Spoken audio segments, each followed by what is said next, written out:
Hello, welcome to Gardening 101. Today's video is going to be all about hydrangeas. So we get a lot of questions on hydrangeas. Most important questions are, do they like sun, do they like shade, and how and when do you prune? So it's very important to know what kind of hydrangea you have.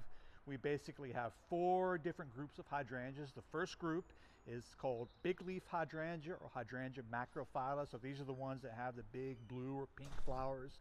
That flower color is dependent on your soil pH. If you want a blue flower, you're going to have a very acidic soil. If you want a pink flower, you're going to have a very alkaline soil. I really don't advise pruning in any means whatsoever with these plants. It's hard enough to get them to bloom, so don't prune them at all. They do want a little bit of shade in the hottest part of the day. The second group of hydrangeas is called oak leaf hydrangeas. To me, the prettiest of all hydrangeas. They look good in 4 seasons. They have a beautiful fall color. They have a beautiful bark in the wintertime. Sun to part shade to full shade. They're very adaptable. Again, prune after they flower, right after they flower. The third group of hydrangeas is called smooth hydrangeas. Again, really easy to grow. Full sun to part shade in the hottest part of the day, a moist, well-drained, acidic soil.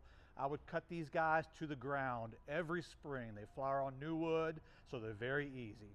And then the fourth and final group of hydrangeas is the panicled hydrangeas, maybe the most popular. That's the group that has your limelight and your little lime, that nice mid-late summer bloom. Full sun to very light shade. They do not want a lot of shade.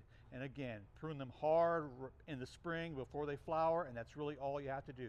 So again, with hydrangeas, know the type of hydrangea you're buying, know what kind of sun shade they like, and how to prune, and you'll have success.